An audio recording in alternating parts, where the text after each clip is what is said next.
Greetings. In this video, I'll be painting a veteran from the Black Dragons chapter. This chapter was requested by a viewer, but I didn't register that it was for a veteran, so he's a little lacking in the embellishment department. For this model, I edited some arms that I found online to have some protruding bone spurs. These have special housings and follow the hands, but I kept them small as they're not the primary focus of this miniature. Like most of the models that I do, I embossed the chapter armorial on a pauldron. Some information about that's in the video description.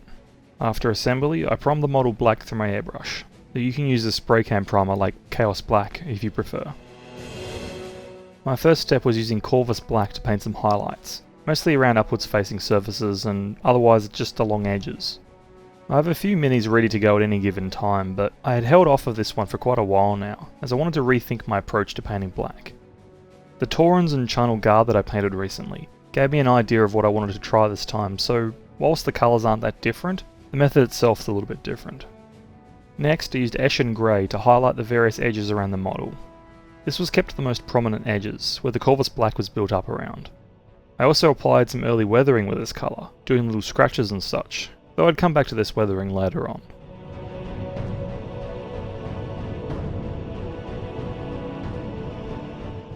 Finally, still not liking the process of highlighting weapon casings, I used the mostly dry paint on the brush to overbrush it, giving it a really rough look, which should complement the silver later.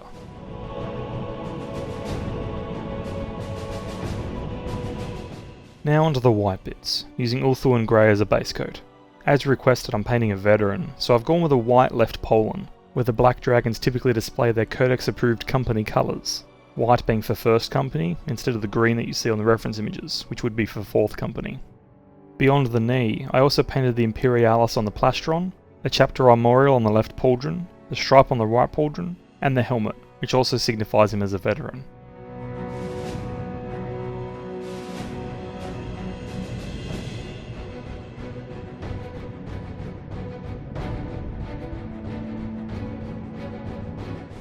At this point I went back to Eshin Grey and Corvus Black, cleaning up some bits where I went over and, unable to resist, doing a minor weathering pass for the knee and the striped pauldron.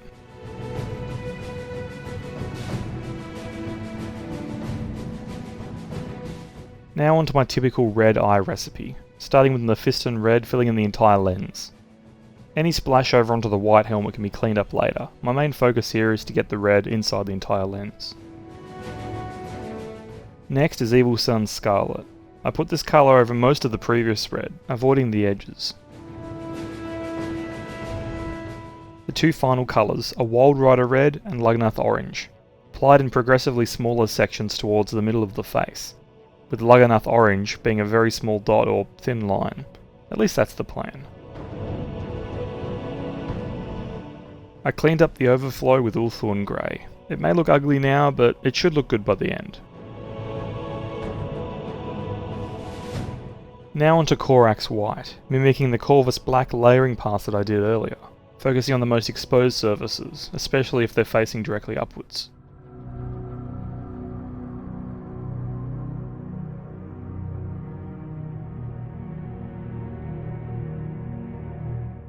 Towards the transition between the full Corax White and where I wanted to keep the Ulthuan Grey, I did little dots and scratches.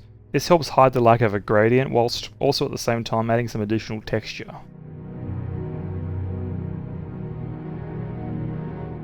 Moving over to the Purity Seal and Bones, I started with Zandri dust as a base coat.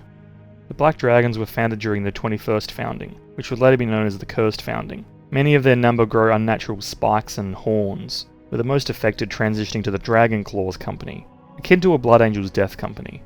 Whilst this mini has similar protrusions, I'd like to think his mutations are controlled or otherwise limited, allowing him to perform as a veteran of the chapter, without being reassigned to the Dragon Claws company.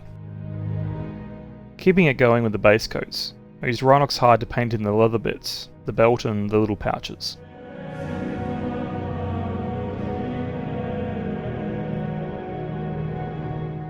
The final base coat in this little group of details is done with Screamer Pink for the Purity Seal wax. Now onto highlighting these bits, starting with the Ushabti bone for the parchment, avoiding the innermost surfaces to give it some depth. I also applied it in little dots along the ridges of the bone spurs. To finish the tan bits, I used Screaming Skull and applied some small dots around the most prominent edges, especially towards the tip of the bone spurs.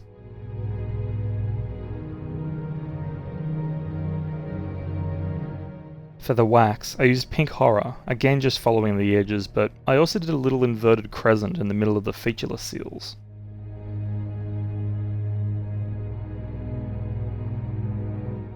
Moving back to the leather, I used Skrag Brown as the next layer, applied as an edge highlight but bringing it in further from the edges compared with other bits, as well as applying some scratches for weathering and such. Deathclaw Brown finishes the leather, with small dots placed around to emphasise certain corners or bits of damage.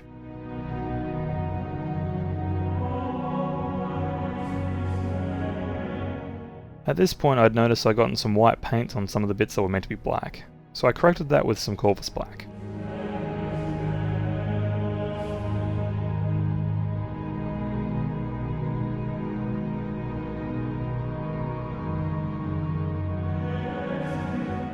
Next, to finish the purity seals, I used a small brush and applied some squiggly lines with Abaddon black. I've noticed keeping the lines thin is key, as well as the gap between each line. These combine to make a much more believable result than I've done in the past.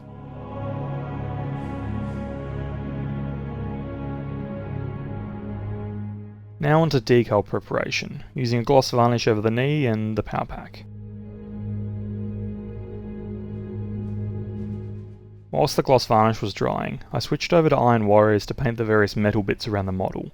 Power nodules, the gun casing, power pack, and the helmet details, you get the idea.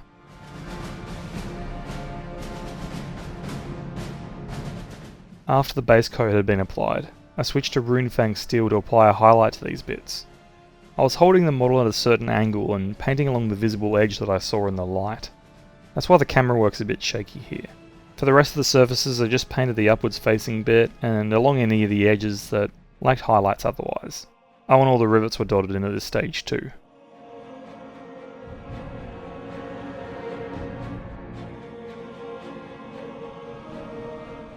Now on to finishing the weathering that I started earlier, using Eshin Grey. This is mostly just a few dots here and there, letting the brush lightly tap along the protruding surfaces. I applied the decals off camera at this point, giving him markings for the 9th squad on his right pollen, and a generic crux on his power pack. Now onto my favourite part. I used some of AK Interactive's Sepia Paneliner to do a wash and a weathering pass. I use this to add depth to the panel lines, as is the purpose of this particular product, but I also heap it on the lower sections of the armour, or anywhere else that I want to look just generally more grimy, as it gives a nice and dirty appearance when it's dry. These effects are most noticeable on lightly painted armour, but you can still see the dirty grime colours over the black as well. It dries pretty quickly too, a lot faster than acrylic washes, but it does reactivate with thinners or itself, so anywhere that looks wrong you can remove bits or smooth out transitions. Finally, I applied my usual basing method off camera, making sure to wait a few hours so the enamel didn't attract any of the basing material. After that, I painted the base rim black, then sealed everything in with some ultramatte varnish.